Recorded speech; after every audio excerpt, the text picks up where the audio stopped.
কাঁচা আমড়া দিয়ে দারুণ লোভনীয় একটা আচার বানিয়ে দেখাচ্ছি। আসসালামু আলাইকুম এভরিওয়ান, আশা করছি সবাই অনেক ভালো আছেন। আজকে আমি তৈরি করে দেখাবো আমড়ার আচারের রেসিপি। এই আচারটা রোদে দেওয়া ঝামেলা ছাড়াই 1 বছরের মতো ভালো থাকবে।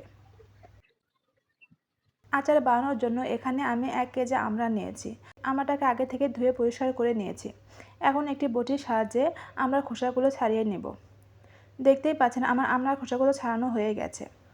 খোসাটা একটু পাতলা করে ছাড়লে উপরে যে সবুজ আবরণটা থাকে ওইটাই থেকে যায়, তাহলে আচারটাতে কিছুটা টক ভাব আসে। এখন আমড়াগুলো আমি একটি বটির সাহায্যে কেটে নেব। আপনারা চাইলে চাকু দিয়েও কেটে নিতে পারেন। আমড়াগুলোকে আমি এইরকম পাতলা স্লাইস করে কেটে নিয়েছি।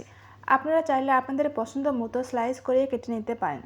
আমড়া কাটতে যেহেতু কষ্ট হয়, তাই প্রতিটা আমড়াই খোসা ছাড়ানোর পর সাথে সাথে এইরকম স্লাইস করে নিতে হবে। তা না হলে আমড়ার গায়ে যে কষটা থাকে ওইটা দিয়ে আঠালো হয়ে যাবে, তখন আবার এটা কাটা যাবে না। আর আমড়ার যাতে কোনো রকম পানি না থাকে সেই জন্য আগে থেকে ধুয়ে কেটে নিতে হবে। সবগুলো আমড়াই আমি এইভাবে কেটে নিয়েছি। এখন এর মধ্যে 1 কাপ চিনি দিয়ে দিচ্ছি। 1 কাপ চিনি দিয়ে আমড়ার সাথে ভালোভাবে নেড়েচেড়ে মিশিয়ে 1 ঘন্টার জন্য রেস্টে রেখে দিতে হবে।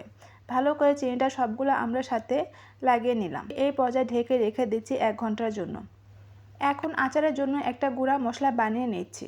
এখানে 2 চা চামচ আস্ত ধনিয়া, 1 চা চামচ মৌরি, 1 চা চামচ পাঁচফোড়ন, 1 চা চামচ আস্ত জিরা আর দিয়ে দিচ্ছি 3টি শুকনা মরিচ। এখন মশলাটাকে লো আঁচে ভালোভাবে ভেজে নেব।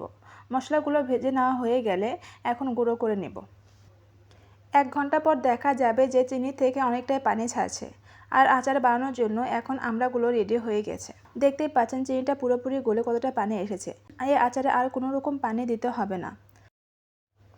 এখন একটি প্যানে দিয়ে দিচ্ছি আগে থেকে রেডি করে রাখা আমড়ার টুকরোগুলো। এখন মাঝারি আঁচে আমড়াগুলোকে জাল করে নিতে হবে। যখন আমড়াগুলো থেকে বলক চলে আসবে তখন চুলার আঁচ কমিয়ে ভালোভাবে নেড়ে চেড়ে দিতে হবে। আর এই পর্যায়ে সামান্য হলুদের গুঁড়া আর 1 চা চামচ লাল মরিচের গুঁড়া দিয়ে দিচ্ছি সুন্দর একটা কালার আসার জন্য।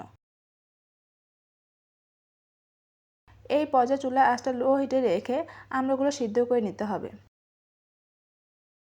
বেশ কিছুক্ষণ জাল করার পর যখন দেখব আচারের শিরাটা ঘন হতে শুরু করেছে, তখন এর মধ্যে দিয়ে দেব আগে থেকে বানিয়ে রাখা আচারের মশলা।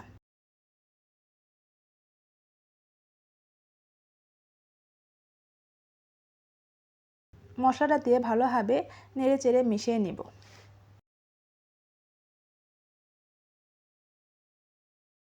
মেশানো হয়ে গেলে আর লাস্টে সামান্য বিট লবণ দিয়ে দিচ্ছি।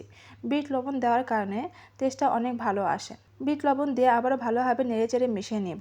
দেখতেই পাচ্ছেন আমার আচারটা রেডি হয়ে গেছে। এই পর্যায়ে চুলা থেকে নামিয়ে নেব। রোদে দেওয়া ঝামেলা ছাড়াই এই আচারটা ডাইনিং টেবিলে রেখে দিতে পারেন 1 বছরের জন্য। কোনো রকম ভিনেগার বা সিরকাও দিতে হবে না, কারণ আচারে কোনো রকম পানি দেওয়া হয়নি। এখন এই আচারটাকে যে কোনো কাচের কৌটাতে রেখে 1 বছর সংরক্ষণ করতে পারেন। এভাবে করে এই সিজনে আমড়ার আচার বানিয়ে নিতে পারেন। সহজ রেসিপিতে আজকে আমড়ার আচার শেয়ার করেছি। ভিডিও ভালো লাগলে পেজ ফলো করে রাখবেন। আর অবশ্যই লাইক, কমেন্ট ও বেশি বেশি শেয়ার করবেন। সবাই অনেক ভালো থাকবেন। আজকে এখানেই বিদায় নিচ্ছি। আল্লাহ হাফেজ।